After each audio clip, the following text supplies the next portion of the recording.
Let them go. Let them go. Here's the scenario. Ever since you were young, you dreamt big. You had big visions for yourself. You knew you were going to be something someday. But you had no self-belief to drive you forward. You've ended up here, watching this video. Welcome, by the way. You spent the majority of your life trying to fit in, changing your authentic self. This could be from the way you speak, to the way you dress, who you talk to. It can also lead to people pleasing and trying not to stand out. My therapist told me about tall poppy syndrome. I'd never heard of it before. It's a social phenomenon where people criticize, resent, or even undermine those who have achieved success, from siblings to friends at school. Successful people are often targets of jealousy. Jealousy is so common. It's love and hate at the same time. The main reason for this jealousy is because others may feel threatened by you, that you're doing better than them.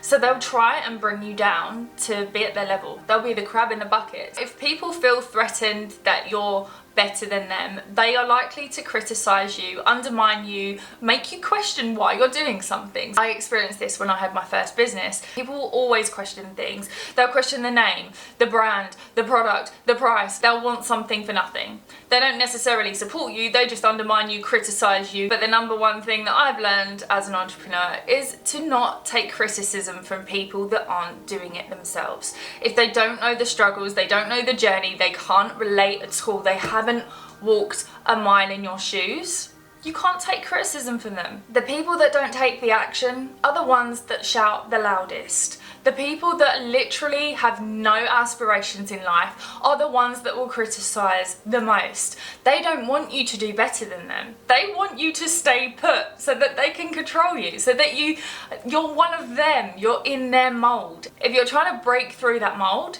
you're going to upset these people. They are not going to like it. They will be so triggered, they may just cut you off. The reason why I'm saying this is because it happened to me. One of my best friends for half of my life cut me off overnight. Why? Because I was doing something for me, because I implemented my strong boundaries, because I was putting me before her. And that triggered her. And she cut me off. One of my favourite sayings is, the trash will take itself out.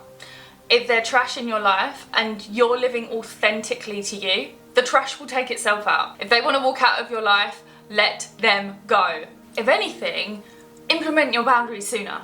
Step into your authenticity sooner. Do you know why? Because they will go, they will leave, they will stop absorbing all of your time and attention. And that will do you so many favours. It might hurt in the beginning, but over time, you will be so pleased that they're no longer there. They are not your people. You need to surround yourself with the people that you aspire to be like, the people that are doing the thing, the people that have the success that you want, the people that are living their authentic lives. You can't fake that shit. You don't want to be around low vibe people that don't want to go anywhere in life, that literally would rather you stay in a little box and do what they want. They're like puppeteers. As long as you're doing what they want and you're on the strings like Pinocchio, they're happy. And you're like, I'm okay. And as soon as you cut the strings so they cannot control you, guess what? They lose their shit. They go into rage, and that really upsets them. It triggers them because it makes them realize that you are your own person, you're uncontrollable. But the thing is, when you're implementing your boundaries, always hold your integrity. Integrity is number one. It's not worth your breath arguing with these people. Let them go gracefully. As long as you're holding yourself in high regard, you are stepping into your future self, you are respecting yourself, and they don't respect you, that doesn't matter. It's a reflection on them, not a reflection on you. So you do you, you look after number one, but protect your energy, protect your peace, and be a good person. I'm not saying cause arguments. I didn't cause arguments, I let them leave. If anything, I was actually quite complimentary to them, and I said, like, I'm really proud of you, you've done really well, I'm like happy for you, have a good life. And then, bye. You'll never see me again. If you tell them about an achievement and you see their face drop, like, and then they're like, oh, I'm so proud of you, but you can tell they're not being authentic and they're not supportive, and it actually really triggers them, you need to let them go. Let them go.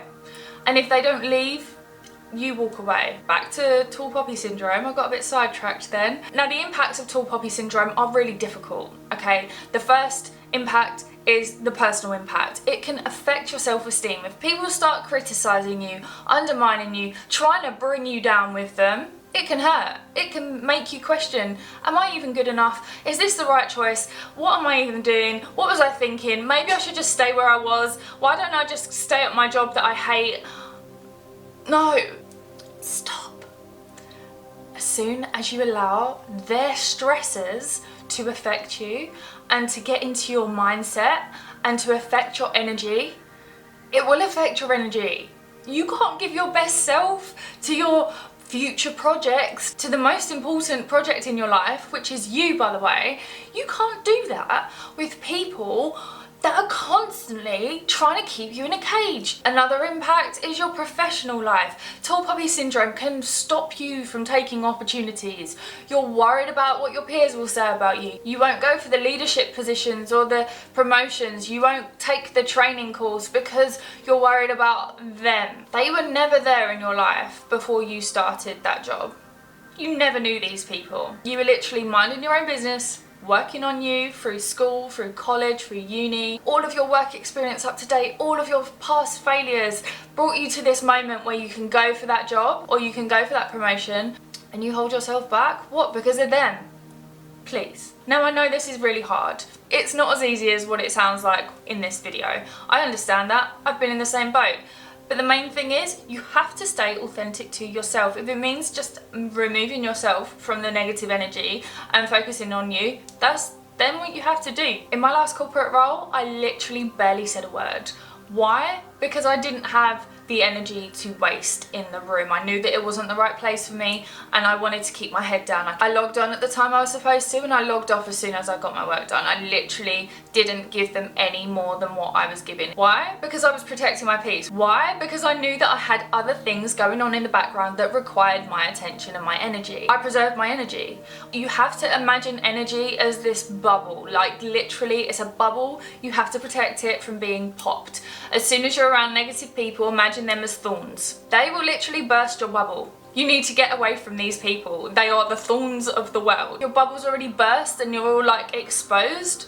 They're gonna prick you anyway because these people in life, they're the rose pricks.